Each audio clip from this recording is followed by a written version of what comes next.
introduce the next speaker. I met Phil over the telephone approximately 3 years ago, and in person about 2 years ago. And during that period of time, I became very well acquainted with him. He was, at that time, still working for the government, and he didn't say much about what he did. But nonetheless, over a period of time, I became well acquainted with him. I found him to be a person of integrity and honesty. And about 1 year ago, he became totally fed up with the New World Order and the establishment. He thought he was working for the betterment of mankind and the work that he was doing as a geologist for our government as well as for NATO. And he found out that it could be and was actually anything but that. So his revelations became, in many respects, my revelations. And I urged him last winter and spring to go public and lecture. Finally got him out. He's given over 30 lectures to date, all very successful, very interesting. In fact, so successful there have been 13 attempts on his life since the beginning of the year, and he's survived them all. All I can say is God must be protecting him because he has a message. So without further ado, I would like to introduce Mr. Phil Schneider, and understand also everything is being recorded and the video and audio tapes will be available later. Please give a warm welcome to Phil Schneider.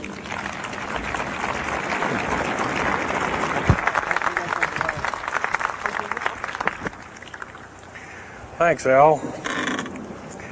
I guess I can always start off by saying loose lips sink ships. That's almost a pun anymore. I'm Phil Schneider. I worked 17 years for the United States government as a geologist and aerospace engineer as well as a structural engineer. I worked for such elusive occupations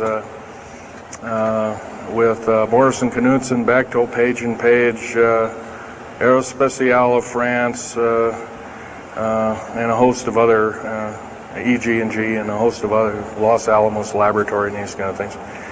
But rather than bore you with all those statistics, I've got cooked up a real mixed bag here of different topics, and it's might be a little bit like brain overload, but I'll start from the beginning. Now, like I said, I worked 17 years,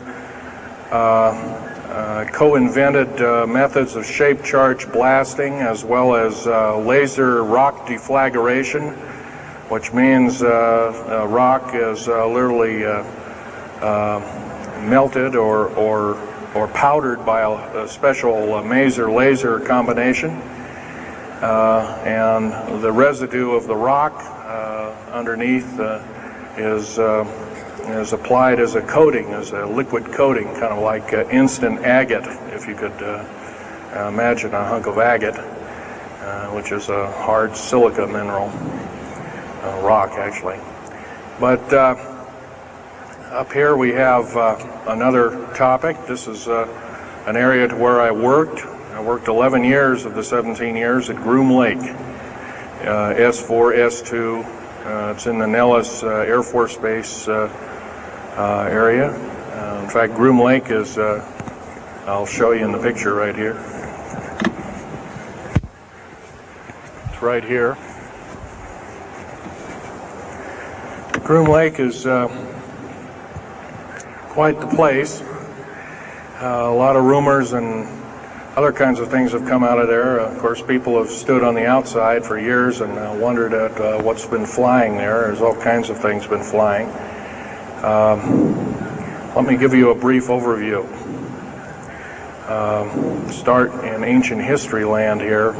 Back in 1909, the U.S. cavalry was engaged in catching some banditos that had crossed over the Mexican border into a place called Truth or Consequences, New Mexico.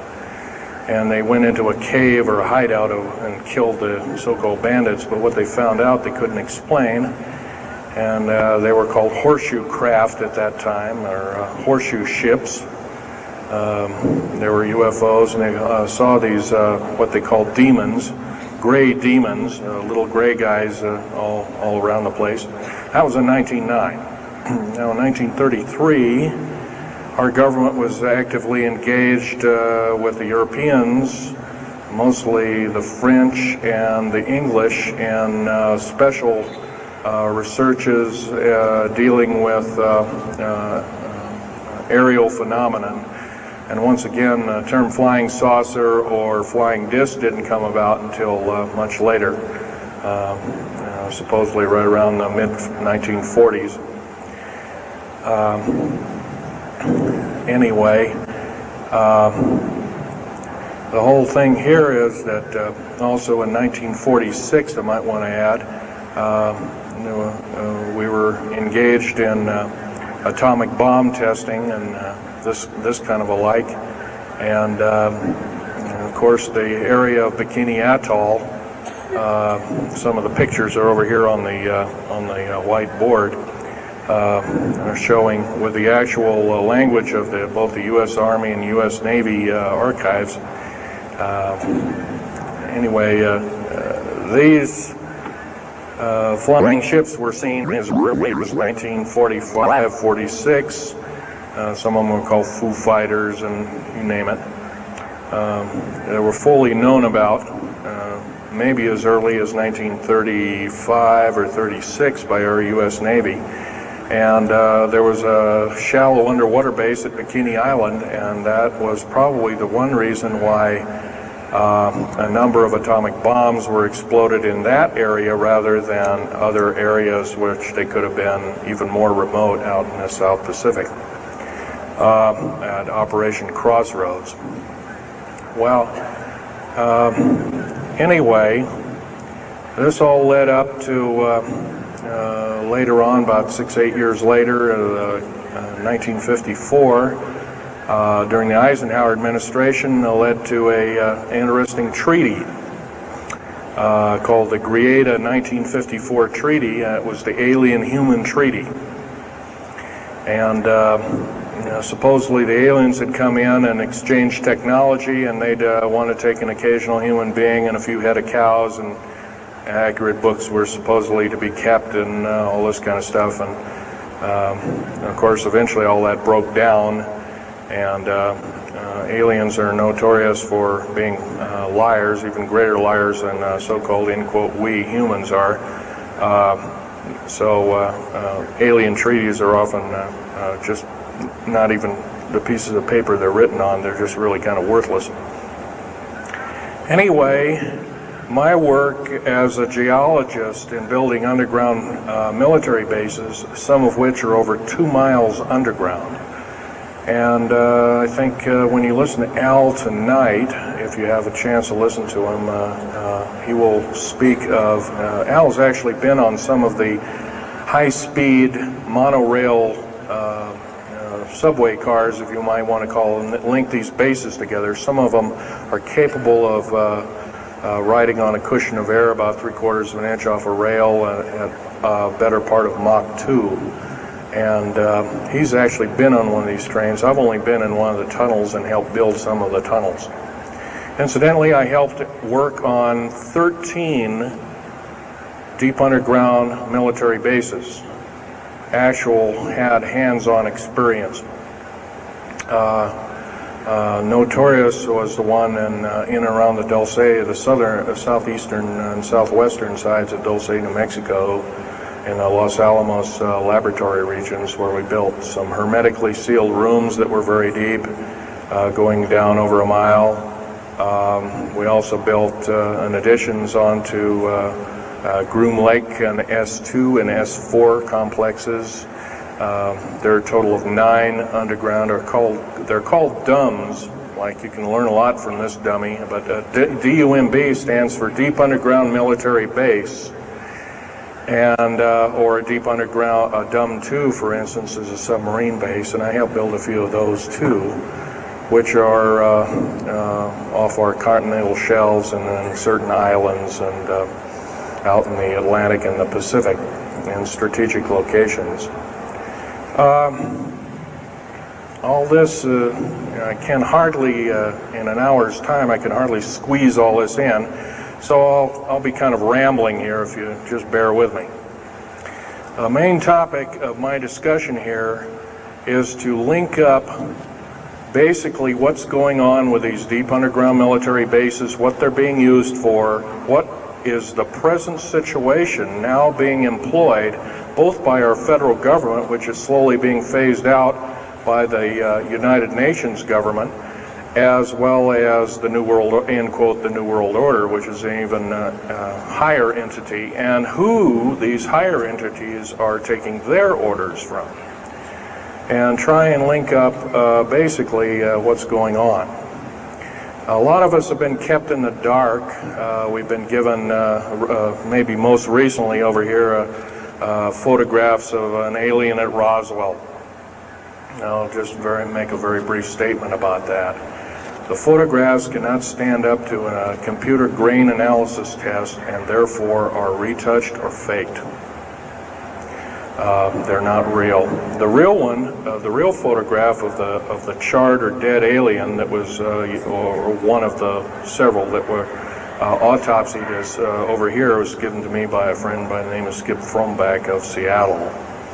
And his father worked as one of the principal doctors. He was from Germany at the time, and worked on some of the autopsy material, from what I understand, along with other people. Anyway, you just can't believe everything, and that goes for me. You got to get out there and do your homework. Like I always say, you might don't put your spectacles on, you put your skepticals on when you listen to me. So if we can have a show of hands here, how many people have heard about Roswell, New Mexico? Very good, almost all. And how many people have heard about the black helicopters and the other kinds of flying saucers type equipments out at Groom Lake and other places? Very good. Well, this obviously is a nice enlightened audience.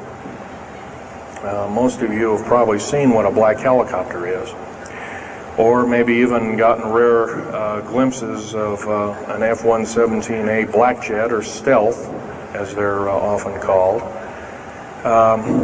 or a B-2 bomber, B-1 bomber, or some of these other sophisticated aircraft that are now being touted as the new technology.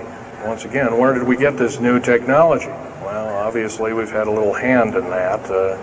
Our little alien so-called buddies, have kind of exchanged things, not without a great cost. The cost of which has been a lot of people have disappeared. Some, and I'll blow this statistic by you. There's, according to current FBI and Defense Intelligence Agency and CIA statistics, 100,000 children and 1 million adults disappear every year, and these are not kidnappings or murders or rapes or suicides or anything, totally unaccounted for. And where are these people going to? Nobody knows. Maybe one of us in this room or somebody has encountered on such an individual and lost a loved one or a friend or something, and that's unfortunate. My best friend, Ron Lee Rummel, several years ago, got himself murdered because we dared to put out in print, at that time I was still working for the government, and so was he, we dared to put in print the so-called the Strategic Defense Initiative, or Star Wars, as part of the New World Order, and takes its actions. It was originally written as a kind of a spoof or a joke. We had one of these alien greys dressed up and had New World Order insignia on, and of course that wasn't taken very nicely, and my friend got himself murdered. It was called a suicide, but now it's been turned over to special authorities who now acknowledge it was a homicide. Other than that, I'd like to also mention something about my father. My father was a U-boat captain in Hitler's Navy, and he got captured had taken over. I didn't find this out until about 2 weeks before he died on his deathbed. He kind of told everybody in total shock. I was one of them. In fact, I didn't believe him. I thought he was kind of in delirium or something like that. And of course, other things have come up since.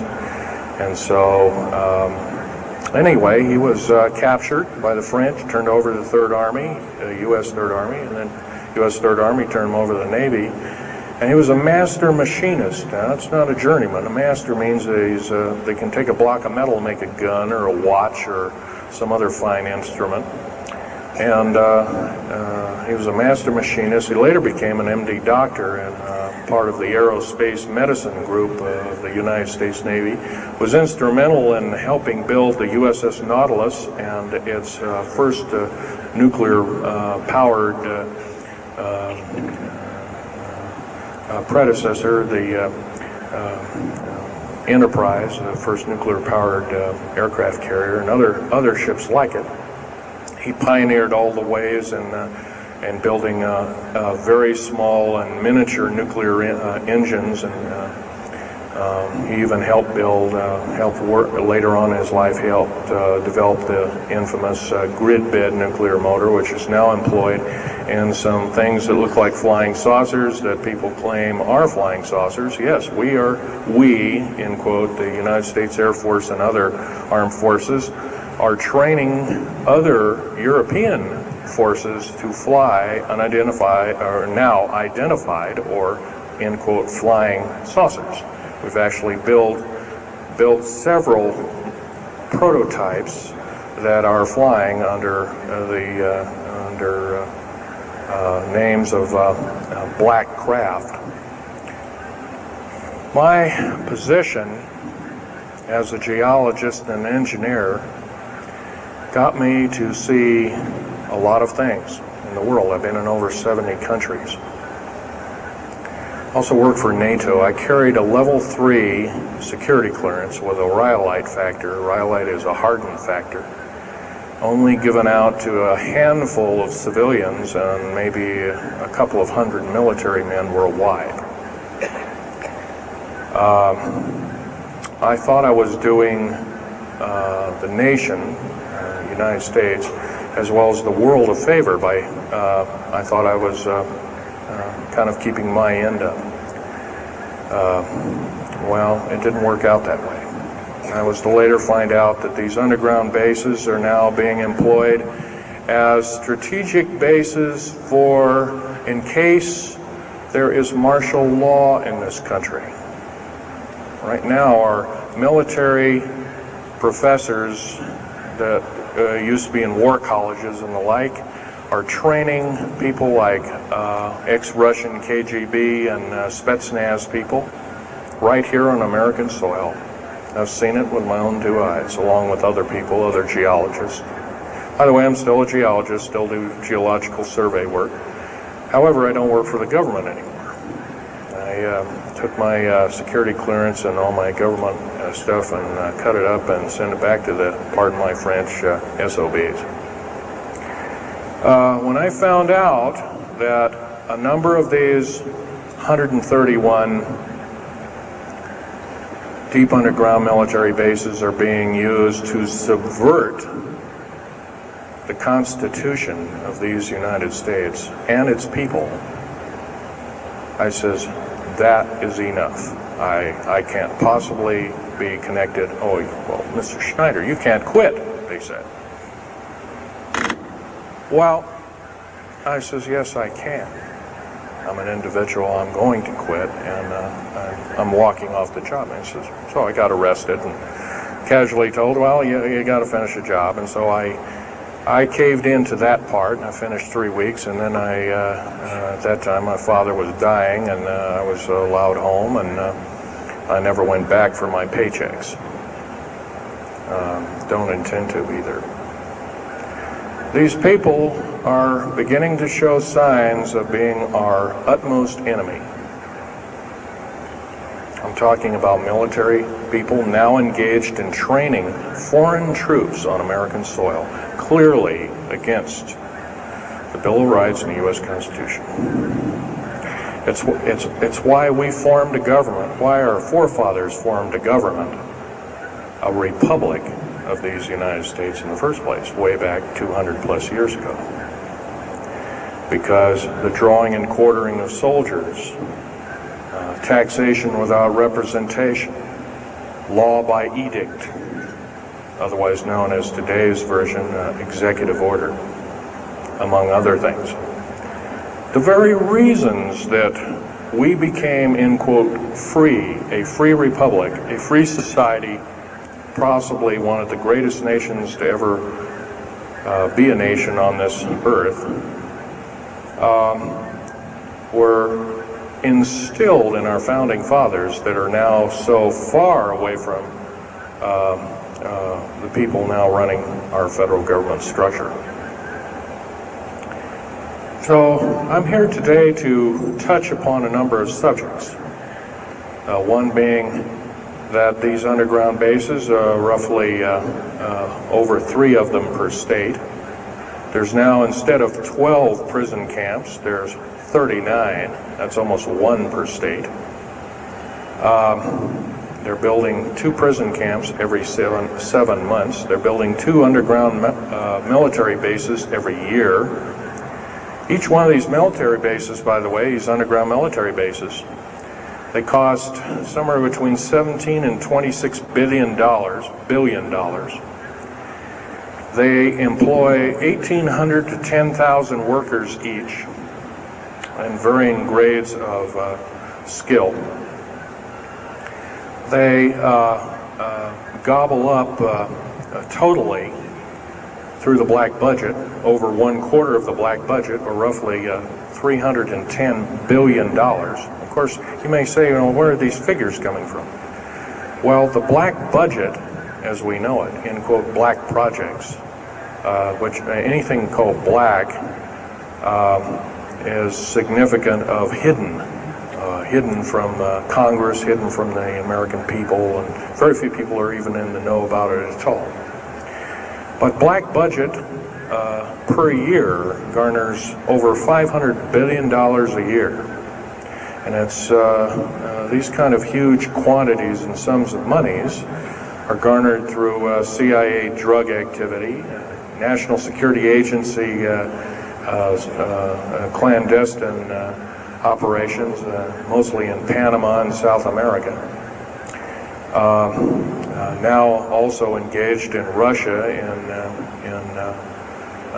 in bringing and refining strategic metals. By the way, you might want to ask, where's all these kind of interesting new metals coming from? Over here on the whiteboard we have the new periodic table. It's got 140 elements. Now in our high schools of today, I was in a high school about a week ago, I saw a new periodic table, it had 105 elements on it. Now somewhere, we're not being told the truth. We're being lied to at every turn and every corner. We're considered less than morons. So the government has made itself an entity, an independent taxing body, an entity into itself, and isn't accountable to anybody. Not even the so-called New World Order. They just go ahead and do everything willy-nilly as they please. There's nobody checking.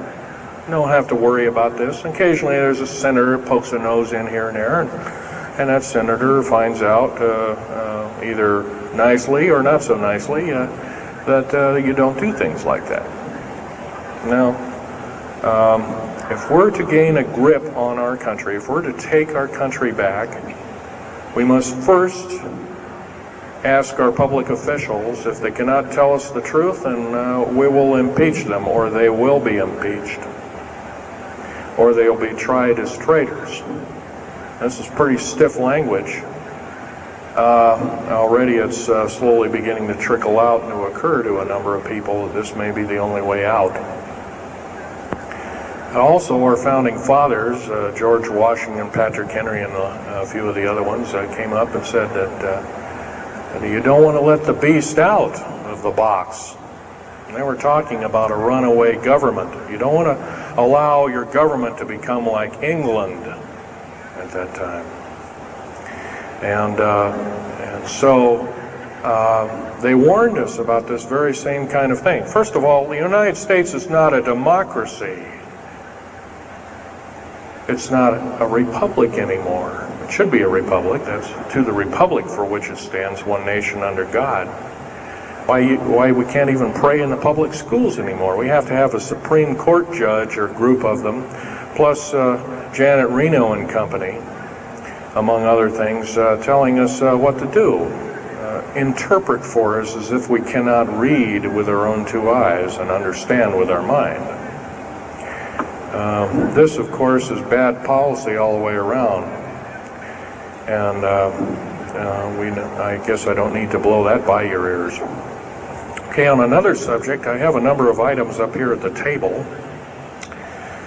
One of which here is, if I can show it, is a heavy hunk of rock indeed. It has a weight of about a little bit more than a pound, 2.5 times the weight of uranium. It's not radioactive, can never be made radioactive. It's composed of earth, rare earth, clays, and powdered metals, as well as an alien element, mostly from crashed, retrieved flying saucers and those of the kind that have happenstance to crash in our deserts and backyards, so to speak. It's called mironite. This is employed in every stealth aircraft, every black jet, throughout the black budget. Also in the very small quantities in the skins of black helicopters. Mironite. Here's another thing. Here's a piece of probably the purest titanium you'll ever hear or see.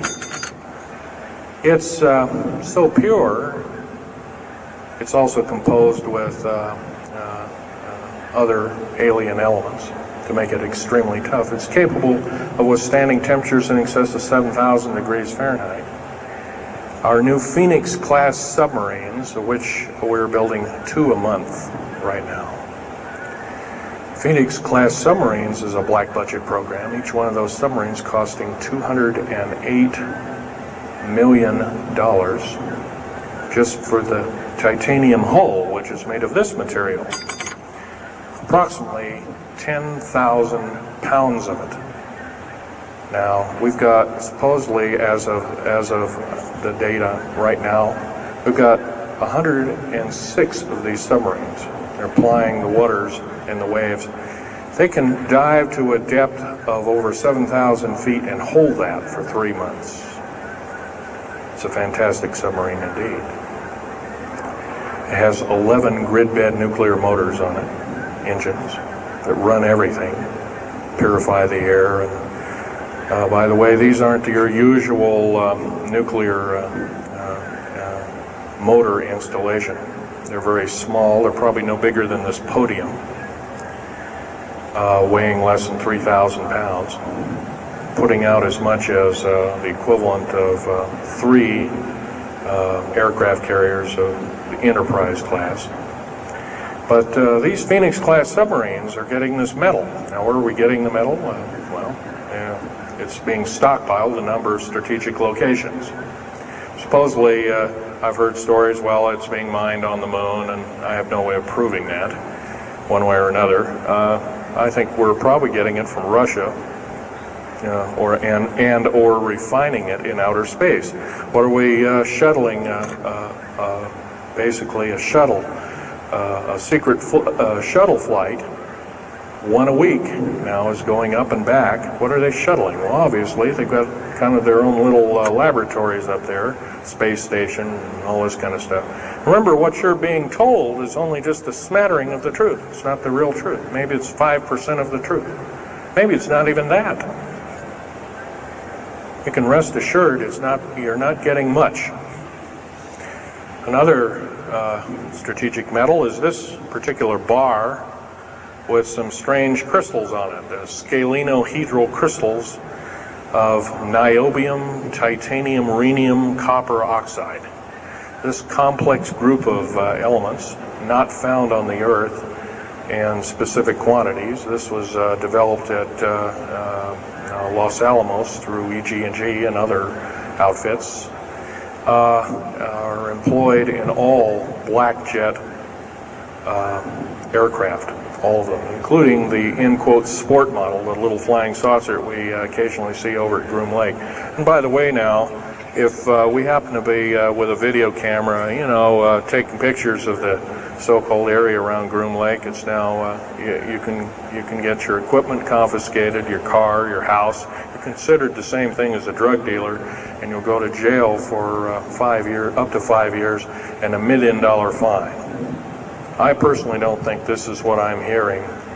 I just don't think that this kind of punitiveness is what we need in America, and we have to get rid of it, otherwise we're going to die with no America. Here's some other elements. Here's a very light element. It's composed of lithium metal, as well as an alien element, a little heavier than hydrogen, but a little lighter than helium, also employed in this. It's used in secretive methods of propulsion. And it also is in a peculiar scalenohedral crystalline form. And anything scalenohedral, and by the way, a scalene triangle is no side is equal to another side. The scalenohedral metallic crystalline structure is definitely alien element, or alien technology converted over to our own technology. These were given to me about a year ago. They're called alien or aurora drops. It's supposedly the skins of the black jets, some of the ones that are coming in at very high rates of speed. They're still glowing red hot to white hot, and they'll sit out there and cool off, and they're dripping their material off of them. And it's kind of like a rubberized coating. It's not rubber, I can tell you that. This is hard as lava rock, or harder, capable of withstanding tremendous temperatures, but nonetheless some of it sloughs off every time, and so they just kind of scoop it up and throw it in the trash can. There are a few pieces of it. Here's one of the hardest so-called man-made rocks. Once again, it's got a number of alien counterpart. It's got an alien crystalline structure to it, very advanced. It's about 11 times harder than a diamond, about 70 times stronger than a diamond, capable of standing temperatures in excess of 10,000 degrees Fahrenheit. It is employed as very thin coatings or windows, tiny windows, in hypersonic aircraft that exceed Mach 5. Here's an interesting artifact. Right here in this hunk of rock, which by the way was an old 100,000-year-old chipping tool found in Syria, Jordan rather, excuse me, is a imprint of, it looks like a fossil, but it's not. It's an imprint of a small mechanical part with exactly 360 kind of little rotor blades. Well, this rock is 220 million years old. Who was making machines 220 million years ago? Maybe von Däniken was right after all, huh? Here we have an actual piece of agatized fruit, or it's similar to a lime. It's even been pecked by a bird at one time, and that's still there. So it was instantly turned to agate. It is the same agate or chemical structure as material found at Hiroshima and Nagasaki after the A bombings in World War II, where grasses and flowers and petals of flowers and other kinds of things were instantly petrified, turned to agate. It is the same identical crystalline structure. However, this particular piece is about 20 million years old, and it's still got its original green coating, and it's basically unchanged. Perfect condition. Likewise, here's a garlic plant about somewhere between 20 and 35 million years of age, and once again it's got that same pink agate coating. And here are some pieces of the metal skin from the crash disk at Roswell. It was given to me when I was 14 years old. My father was visiting one of his old friends in the Navy archives, as well as he was in the Royal Navy in England. And I, as a 14-year-old boy, I says, "Gee, Dad, can I ask Johnny something?" "Oh, go ahead, ask him. Get anything you can from him," you know, that kind of thing. I says, "Well, gee, Johnny, well, do you think I can have a piece of this metal?" "Oh, no, you can't have that." And I says, "Oh, give it to the kid. What the heck? He won't have it very long anyway." Well, I've had it all this time. It's kind of a unique thing. They were able to break the skin of that craft, by the way, by dropping it into a bath of liquid nitrogen, hitting it with a mechanical or hydraulic hammer, and it shattered into little bits. And it was later analyzed and adapted for our own technology. All these artifacts are fine, but once again, the main part of this talk is, where's it all leading to? We get very little spin-off to where any of this is leading to. Occasionally we'll get a new computer, or maybe a quartz watch, or some little trinket kind of like giving the Indians beads a couple of hundred years ago. Well, we're getting these little spin-offs. But the black budget still rolls on, garnering up over $1 trillion every 2 years. It's somewhere between 1.023 trillion and 1.31 trillion dollars every 2 years. And every year it goes by and the black budget is unchecked, unaccounted for, it's just subverting our country. That's number one. Number two is that these underground military, first of all, if there was something like a nuclear war or there was a definite enemy out there where we were going to be under attack, like from China or someplace like that, I could see maybe a couple of dozen underground bases for a government, and so it could theoretically rise up like the phoenix out of the ashes. Well, not 131 of these, and if you were going to so-called round people up and put them in prison camps, what a better prison camp than underground, where nobody knows where it is anyway. So once again, these underground bases are most likely been planned as underground prison camps and slave labor factories for the New World Order. New World Order, by the way, is getting, and I'm probably the only person ever talking about this, the New World Order is taking, and the United Nations is taking its orders from, believe it or not, these more powerful outer space alien entities. We might call them the large grays or the small grays. Sinister forces indeed. And you might want to say, well, gee, how come we don't see more of this kind of thing? Well, you can just imagine. If you're only being told 5% or less of the truth, that isn't very much to go on.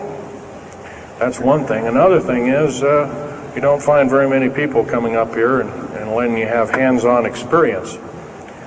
I'm going to try and do this to you. However, I do ask you to go out and do your homework and keep doing it. Don't necessarily believe in what I'm saying, but get out there and talk to people. Whether it's just a couple of neighbors or friends or something, get out there and talk. Because one will tell two and two will tell four, and then pretty soon you have a whole room full of people that are in the know. And then from there, wonders can work.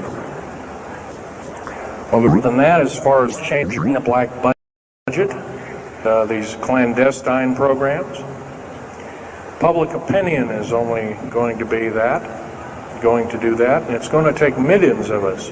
But we have to be informed. And to do that, we have to be doing what we're doing now, gathering and talking. And, of course, most of us are adults and can weed out fact from fiction. Most of us are responsible adults and know the difference between fact and fiction and how to use it or how to abuse it. And So we therefore have to continue to keep studying and keep talking.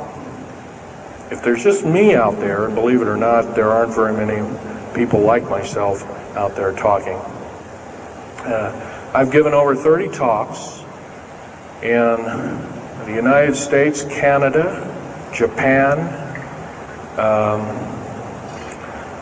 went over to England, went into Japan kind of illegal, came back the same weekend. They flew me in and out, but gave a talk to a number of their execs, and they were very interested indeed.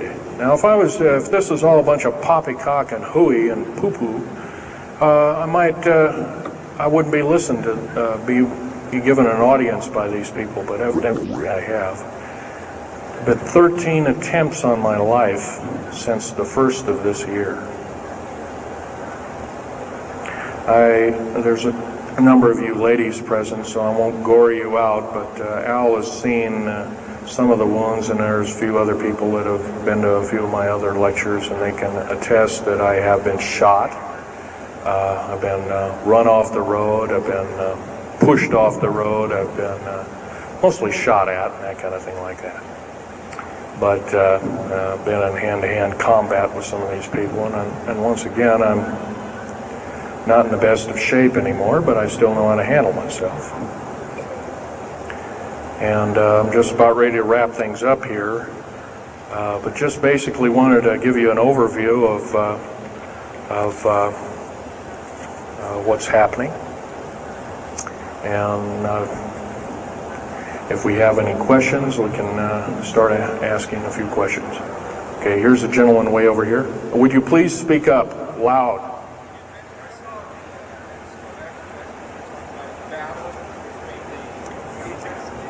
Yes, I was involved in in 1979, in August, late August of 1979.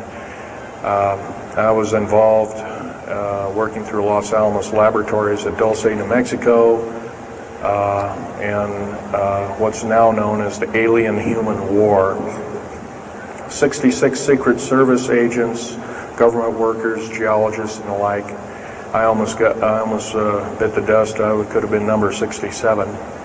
Lost their lives that day because the government lied and knew full well what was underneath. And what we'd done is, out in the desert there, we had drilled in a period of a couple of days, we drilled 4 of these holes that went down several thousand feet, and one of these holes kept bringing up dirty dust and putrefying odors and broken off machine bits and other kinds of things like that. Boring machines as well as lasers came up damaged. And of course, there was a probe that was sent down, and that came up totally missing. And so people were sent down there, and I was one of the people. And when I got down there, of course, the odor was, and remember, I was in a spacesuit type environment. All I had was a small tool belt with special sensors, a small rock hammer, and a rucksack for mineral specimens and other kinds of things like that.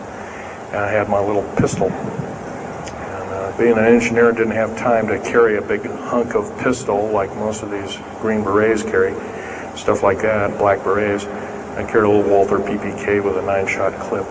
As soon as I got down this hole, standing about from me to this gentleman over here in the front row, about 10 or so feet away, 7 feet away, something like that, was one of these 7-foot-tall stinking alien guys, and I didn't waste any time. I said, I'm not fiddling with you guys, and boom, away you go. And I was one of the rare few that had been allured that this may or may not occur, and so basically was given ET training, but a lot of these other people weren't. And we were, in fact, it was asked, are there aliens in the area? And of course, the big question was no. And that was a big lie. And of course, 66 people died that day. I have a big hole in my chest. I lost my lung was literally burnt out of me. My fingers burnt off of me. My toenails burnt off of me. My skin was I was in radiation isolation therapy for 400 plus days. My bones were vitrified or burnt.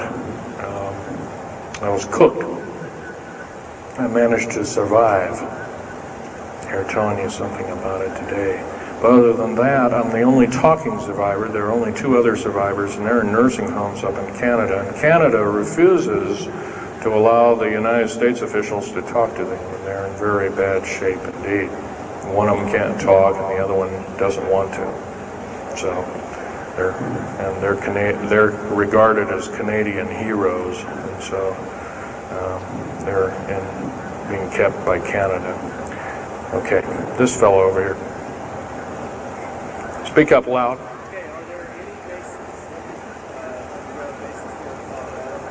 Actually, yes, there's several. In fact, as I was coming to this talk, I was supposed to be here by plane, but there was a subsequent foul-up. Anyway, I drove all the way and did it in one day. But as I was coming over up near Cheyenne, I noticed the military, Air Force and the Army are building a so-called new, in quote, boot camp, prison camp, right up in Cheyenne, brand new. And I was here 3 months ago, that wasn't there. So it's something brand new. In Colorado, yes, there's about 4 underground bases, one being at Denver International Air Base. I call it Air Base, Spaceport, or whatever you want to call it. Denver International Airport. No wonder your luggage gets lost. There are 8 levels underneath the airport, tarmac there, end quote, tarmac or cement mac. And so those bags could be there for a damn long time. Why, just imagine if this was instantly turned to agate 30 or more million years ago, those bags could very well be the same way. So yeah, there's a number of them, and I wish I had a map with me. In fact, in subsequent talks, I'll have a map, which will be put on the overhead. In fact, my next talk, I plan to have just that. I had planned to bring a map here and had all the latitudes and longitudes of all the bases, and I can't do that. That would be a nice jail sentence for me, so I didn't bring it. So. But other than that, I'll have that all researched for you. Yes, this woman.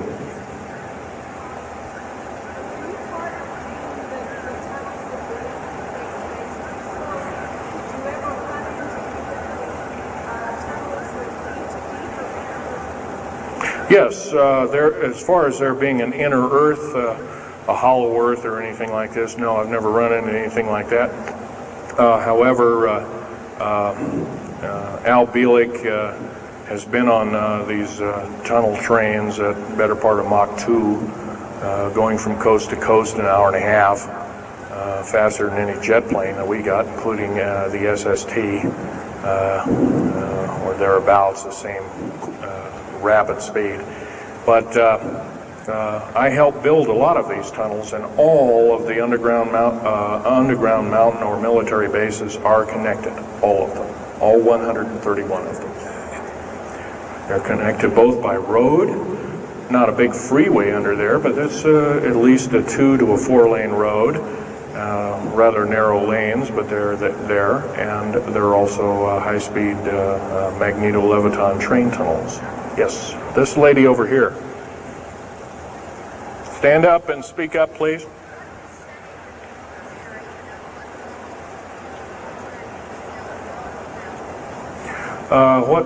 What levels of military personnel know about this? Most of the levels of military know about this, especially the higher levels, higher officer levels. The enlisted, I'm sure, don't, or are basically kept in the dark like we are, end quote, we are. So, yeah. This fellow right here with the hat on. Where are most of these bases located at? Well, there's 131 of them in the United States, 127 of them in the lower 48. There's some in Canada, I'm not counting those. And some in northern Mexico, I'm not counting those either. They average about 4¼ cubic miles hollowed out underground, an average depth of 5,700 feet underground. Average cost $17 to $31 billion each. They employ anywhere from 1,800 to 10,000 people. And some very large ones now being built in Sweden, one of which is repudiated to be 30 cubic miles. It'll take 5 years to build that one at a cost of about $2 trillion. And that's all being supplied by the United Nations. Yes? Anybody over here? No? This gentleman. Speak up, please. Okay, you want to know exact locations of all these? Well, for where all of your Army, Marine Corps, Navy, and Air Force bases are, they're with all this present, not the ones closed down. And by the way, the closed down bases are now being used for gasoline storage and equipment storage and these kind of things. So they're not really closed down yet. Boot camps, end quote, boot camps and all this kind of stuff. So-called prisoner camps and these kind of things. Right now our police, for instance, are are being trained by the Air Force and the Army intelligence in martial law research, as they call it. How dare they call that by that name. So where these are, they're where every one of these strategic bases are now. In Colorado, in around Denver, there's 3 of them, and they're fairly small. Some of these bases are only maybe 2,000 to 3,000 feet in depth. Some of them were built a long time ago, back 35, 40 years ago, and they're only maybe 500 feet, and they're mostly for equipment storage. Denver, and then there's Fort Collins. There's also Colorado Springs area has a number of them. By the way, Colorado Springs is kind of a famous area. Nikola Tesla's laboratories were in Colorado Springs, and need I say more? I'll leave that up to Al Bielek. As far as Nellis Air Force Base, there's 9 underground mountain bases in Nellis Air Force Base. That's in Nevada. It's north of Las Vegas. There's going to be a UFO show and conference in Mesquite here later on this month, and that's up very close to, end quote, Area 51. That whole area, by the way, the state of Nevada is 81% end quote, managed or owned by the federal government. The land is either restricted or run by the federal government. That's why there's groups rising as we speak, dealing with the problem very vociferously, and senators are now getting involved. So evidently waking up is occurring. Yes, this gentleman over here.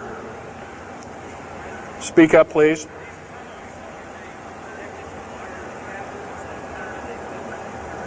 Okay. Yes, they are. The gentleman asked, are these tunnels connected to large caverns? Yes, these large bases are basically like this Coliseum. Everything's underground. Everything's a city underground. Most of these bases both have military bases, and they have all the accoutrements of life. Remember, each one of these costs quite a bundle of dough, and some of it in our tax money, but most of it in clandestine approaches, and that's definitely undermining the country. Yes.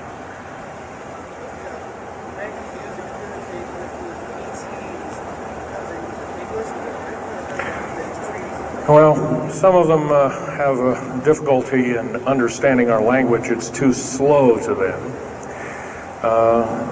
If you've heard whale songs or bird chirpings at high speed, it's about what these aliens sound like audibly to us, so it's a bunch of gibberish. Yes, they've slowly actually broken down. There's 11 prototypes or 11 civilizations of aliens visiting this planet all the time, all of which are known by the U.S. military, 9 of which are not very good indeed. They're pretty bad news. 2 of which are benevolent, but the benevolent ones have supposedly left. They have their own little war of sorts, especially the Pleiadian groups and whatnot like that, of which Val Thor was repudiated to be a Venusian, but other people will alert he looks more like a Pleiadian. He looks normal human, except he's got 6 fingers and toes. He's got one oversized lung. He's got 2 hearts. He's got all kinds of weird stuff. Bones are bigger. Yep.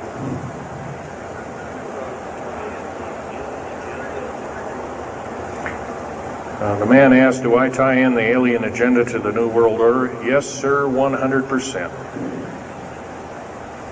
I can elaborate briefly. The New World Order right now basically is dismantling countries, governments, telling governments not to war with each other anymore, basically, so that looks good on the outside. They're taking their orders directly from the aliens who've got their own timetable. They want the one world order because they want the planet for themselves. And, of course, you've often heard of the term Global 2000, and that's a supposed sinister plot, or has been a group of sinister plots to produce biological weaponry to reduce or thin out the so-called ethnic cleanse the population of the planet by 5/6, or roughly 5 of 6 billion people, enslaving the rest to work willy-nilly with the so-called people of the New World Order. Now, another peculiar thing is the alien agenda is not really well believed nor understood by a lot of these one-worlders. They don't believe it. They think they've been singled out for their own end of glory, and what they don't know is they're just another human being, and according to the negative or bad aliens, they're just another, we're considered bags of food to them. They don't eat us like we think of a cannibal eating a hunk of meat, but they use our glandular secretions as part of their food base, their blood and our glandular secretions like adrenochrome and other kinds of things like this.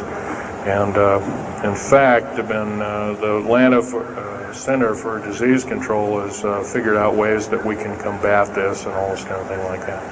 It might be where these new designer diseases like AIDS and Ebola and hantavirus and all these kinds of things have come up out of nowhere, and these diseases, in quote, almost have a mind of their own. Yes, this lady here.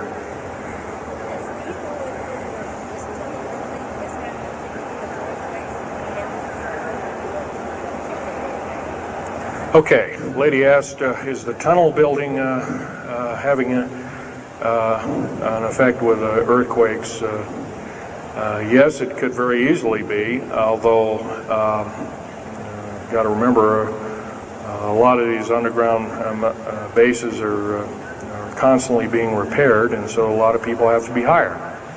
As far as the U.S. government, second part of her question was, is the U.S. government modifying our weather? Yes, that's an affirmative.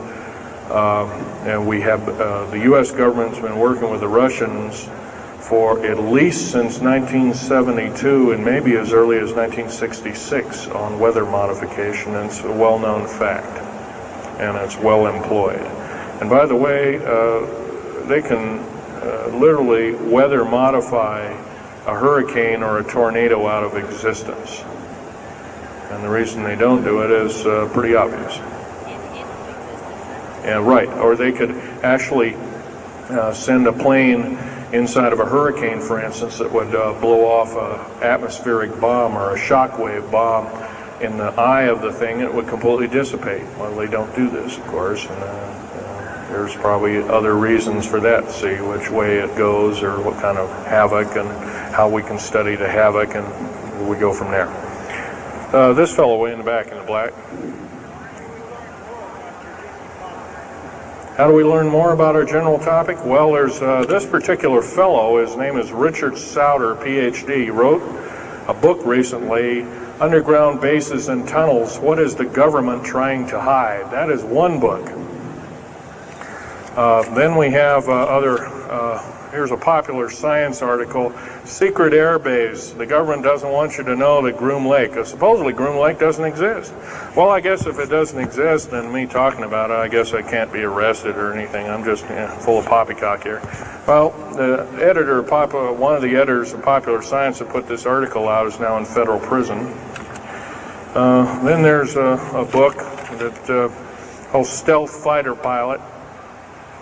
These books are available. I got this one at Dalton's. This one actually was sent to me by the publisher. I did some test piloting, and the only thing I test piloted was would run the aircraft back and forth on the runway, the special runways we built at Groom Lake. There's a picture of me in uniform. And I can go on. And these publications are out now, and they're available. Yes, this lady over here.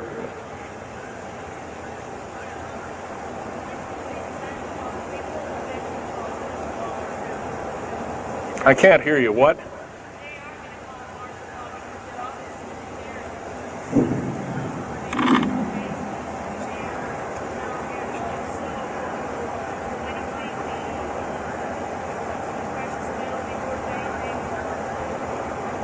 Okay. Okay, that's kind of a mixed bag question there. She asks, with martial law being called, will precious metals and all these kinds of things. First of all, hoarding anything will be outlawed. If you hoard food, have a radio, any way of communicating, stash gasoline, these kind of things, you will just be rounded up and that'll be the end of you. Martial law is martial law. Martial law is dictatorship of the worst form, or one of the worst forms.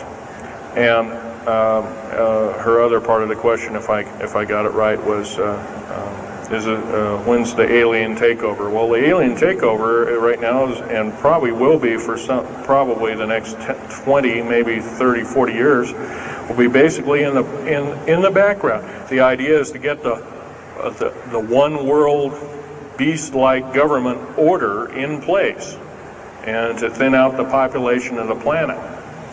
And then, of course, then all heck will break loose from then on. And whether it is, I don't often mix Bible and talk, but some people have alerted, well, this is already mentioned in the Bible, blah, blah, blah, and all this kind of stuff. Well, that may be, but all I can tell you is I've been face to face with one of these sinister characters, or a couple of them, saying the least, and most people would, just the shock of them seeing such a thing would cause them to not be in very healthy frame of mind, as physical as well as mental. This man here in the blue coat.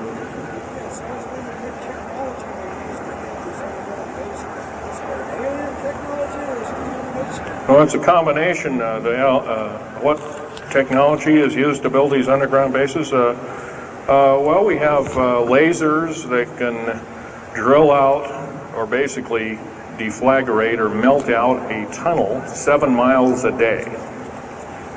And that tunnel is 28 feet wide, 28 feet high. You've been told about drilling and boring machines in a very slow, 1/4 mile a day.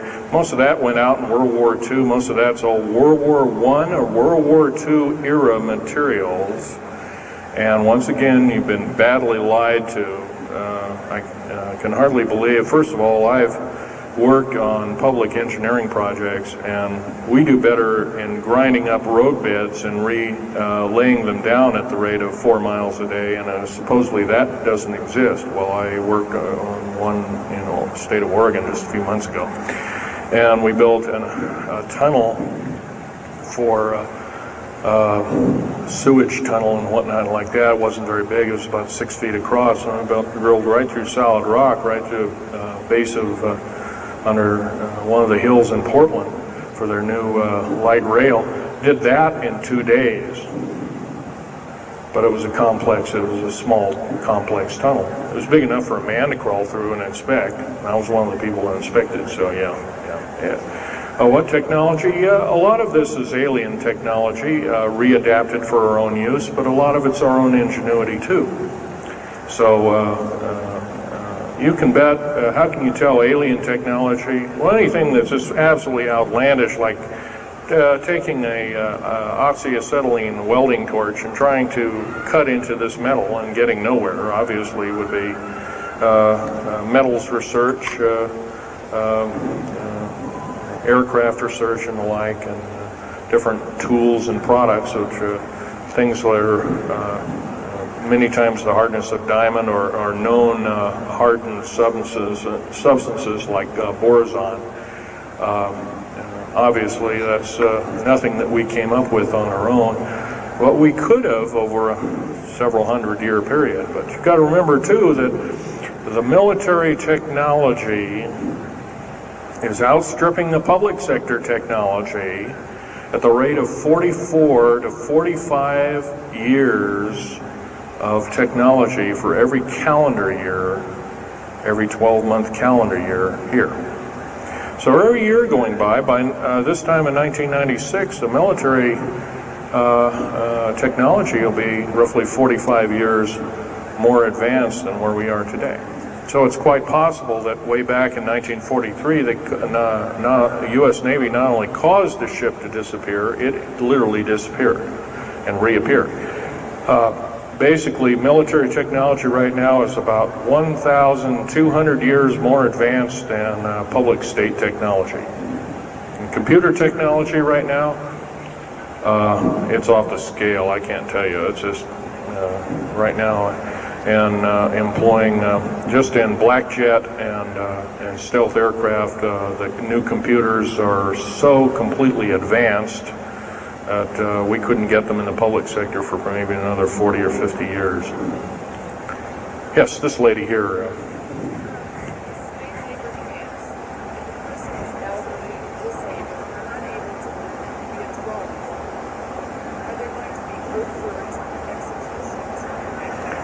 Well, the lady asked with the slave labor camps, the old, the infirm, the handicapped, are they going to be executed, and will there be executions? You can bet your bottom dollar there actually will be these things. I wish I knew more, but I don't. I've had my own agenda to kind of keep up and talk about. But other than that, yes, I would imagine so. If you look at all the 39 prison camps that are presently built, and they're called boot camps, by the way. And of course, these new trains that they have that have 143 shackle placements per train, they're a scary thing indeed. You know what they're called? They're called United Nations Prisoner Transfer Cars. Well, that's an appropriate name, I guess. Well, we got to wrap it up here. They're telling me it's time. I'll take one more question. This lady over here.